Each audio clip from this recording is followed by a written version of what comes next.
आज मैं सुबह-सुबह उठी, अचानक से मुझे याद आ गया कि आज मुझे रजरप्पा जाना है, तो मैं जल्दी-जल्दी से उठी और सब ब्रश-व्रश करके एकदम से तैयार हो गई। क्योंकि आज मुझे रजरप्पा जाने का कुछ ज़्यादा ही मन कर रहा था, तो मैं सोच रही थी कि वहाँ पूजा कर रहा हूँ। दुर्गा पूजा में सब लोग पूजा करने वहाँ जाते हैं, लोग इतने दूर-दूर से लोग आते हैं और मैं पास हो गई कि नहीं जा पाऊँगी तो ये सही नहीं होगा, तो मैं जल्दी से तैयार हो गई और फिर रजरप्पा जाने के लिए और देखने लगी कि क्या मेरे पास कौन से कपड़े हैं नहीं हैं। तो ऐसा होता है कि जब कहीं जाना होता है तो कपड़ा ही नहीं मिल पाता है कि कौन सा कपड़ा पहनूँ ना पहनूँ।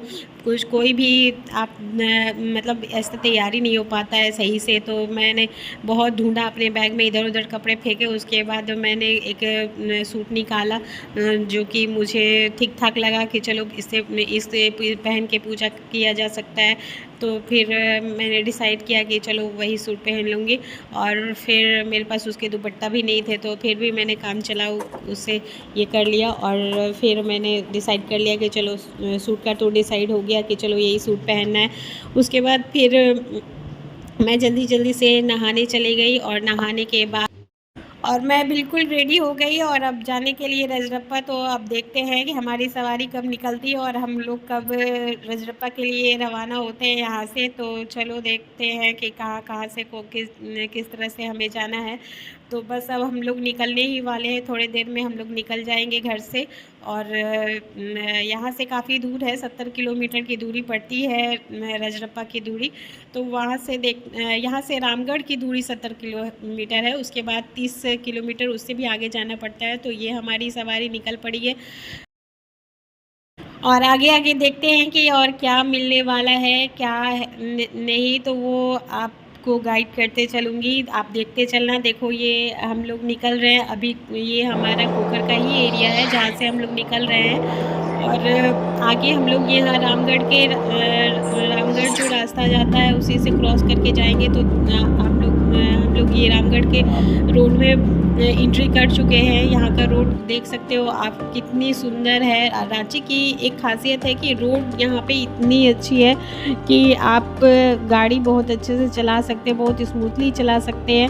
और यहाँ की घाटी की तो बात ही जुदा है। रामगढ़ की जो घाटी है ये भी एक देखने वाली प्लेस है जो है तो बहुत ख़तरनाक। मतलब यहाँ पे जगह-जगह पे लिखा भी हुआ है कि आगे मौत की घाटी है, धीरे से गाड़ी चलाएं। और इसके बावजूद भी लोग पार करके जाते हैं क्योंकि ये पहाड़ों के बीच में ही ये रास्ते बने हुए हैं। देख सकते हो आप कितनी अच्छी घाटी है, दोनों तरफ से पहाड़ों को काट के ही रास्ता बनाया गया है यहाँ पे। और इसी रास्ते से गुजर के लोग रजरप्पा तक पहुँचते हैं, रामगढ़ तक पहुँचते हैं।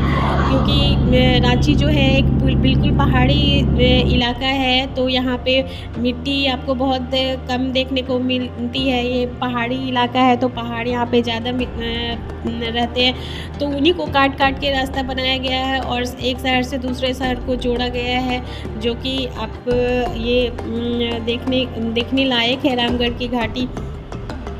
और ये रास्ते आप देख सकते हो कितनी खूबसूरत रास्ते हैं इसके। इसी के साथ हम लोग अब पहुँचने ही वाले हैं रजरप्पा।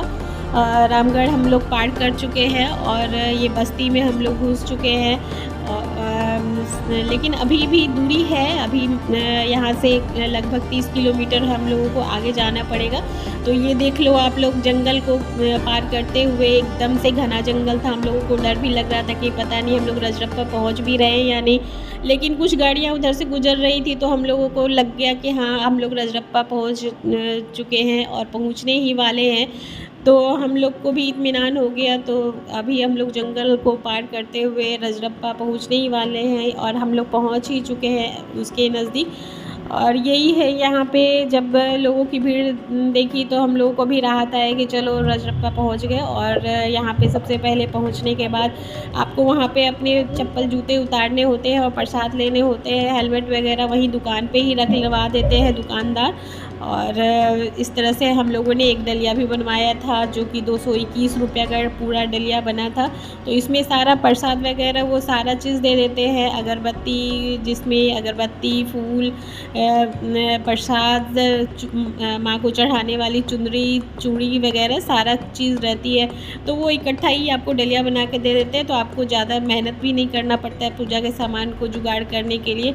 और ये अब हम लोग प्रवेश करने ही वाले हैं रजरप्पा माँ काली माँ के मंदिर। तो एक बार सब कोई हाथ उठाकर बोल सकते हो जय माता दी। सबकी मनोकामना माँ पूर्ण करेगी, ये हमारी भी हम इस सबके लिए इस माँ से ये दुआ करते हैं और आप लोगों से के लिए माँ से आशीर्वाद भी मांगते हैं कि हमारी जैसे मनोकामना माँ पूरा करती है वैसे सबकी मनोकामना पूर्ण करे। और अब आपको ले चलते हैं मंदिर के अंदर, तो आ जाइए आप हमारे साथ और चलिए मंदिर।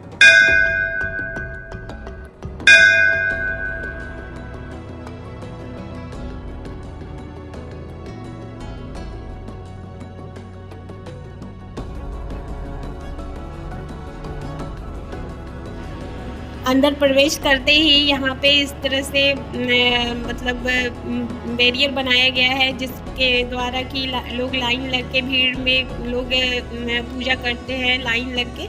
लेकिन अभी तो मंदिर उतनी भरी हुई नहीं थी, खाली खाली थे, तो हम लोग ऐसे ही प्रवेश कर गए और मतलब उतना ज़्यादा भीड़ भाड़ भी नहीं थी, तो हम लोगों को लाइन नहीं लगना पड़ा, हम लोग डायरेक्ट ही मंदिर के अंदर चले गए। लेकिन जब आप मंदिर के अंदर एकदम से मेन द्वार में पहुंचते हो तो वहाँ पे लाइन लगाया जाता है और लाइन से ही पूजा की जाती है।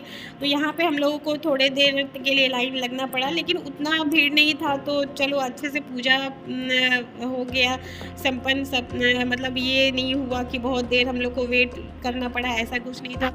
और मैंने वहाँ पे मन्नत की धागा भी बांधी, जो कि वहाँ के पंडित जी बोल रहे थे कि यहाँ मन्नत का धागा बांधा जाता है, जो भी आपकी मन्नत हो और माँ से प्रार्थना की जाती है। तो हमने भी बांध लिया वहाँ पे एक मन्नत का धागा। अब देखते हैं कि माता जी हमारी मन्नत पूरा करती है या नहीं करती हैं। तो वो तो अभी क्या मैंने मन्नत मांगा है, ये हमारी मन्नत पूरा हो जाएगी तभी मैं आपको बताऊँगी कि मैंने क्या मन्नत मांगी थी।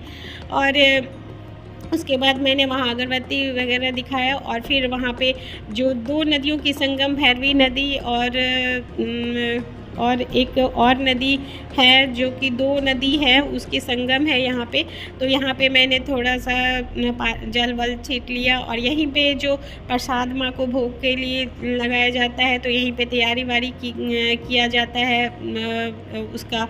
तो ये वही नदी थी और यहाँ पे आप बाहर निकलते ही देख सकते हैं सामान वगैरह भी आप ले सकते हैं। सिंदूर वगैरह मिल जाएगी आपको, चूड़ियाँ मिल जाएगी, फ़ोटो वगैरह, प्रसाद, सारा चीज़ यहाँ पे आपको अवेलेबल हो जाएगी। और हम लोगों ने भी यहाँ कुछ सामान ख़रीदा और ख़रीदते ख़रीदते तो मैं इतनी थक चुकी थी। अब मैं होटल ढूंढ रही थी क्योंकि मुझे लग गई थी अभी बहुत ज़ोरदार की भूख। तो मैं सोच रही थी चलो कुछ खा लेते हैं, क्योंकि खाना भी ज़रूरी है। पूजा पाठ तो हो गया, अब खाना भी ज़रूरी है। तो मैंने एक होटल ढूंढा और सबसे पहले मैं लस्सी पी, क्योंकि गर्मी बहुत थी तो गर्मी बहुत लग गई थी। उसके बाद खाना आया तो मैं उस पर टूटी पड़ी। उसके बाद जल्दी से मैंने खाना फिनिश किया। उसके बाद फिर अपने घर को चल दी और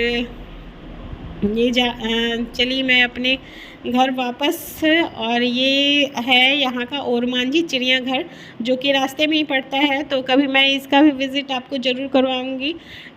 यहाँ का भी सारा ब्लॉग आपको दिखाऊंगी क्या क्या है यहाँ पे, कैसा है। तो अभी फ़िलहाल चलते हैं अपने घर, क्योंकि और फाइनली मैं घर आ गई हूँ और मैं बहुत थक गई थी क्योंकि बहुत ज़्यादा धूप थी और मैं इतना थक गई थी कि बता नहीं सकती थी, इसलिए मैं सो गई थी। और अभी शाम में उठी हूँ तो मैं ये अपलोड कर रही हूँ। और आप ऐसे ही ब्लॉग्स वगैरह देखने के लिए मेरे साथ बने रहना। मैं कोशिश करूँगी कि नए नए ब्लॉग बनाऊँ और आप लोगों को दिखाऊँ।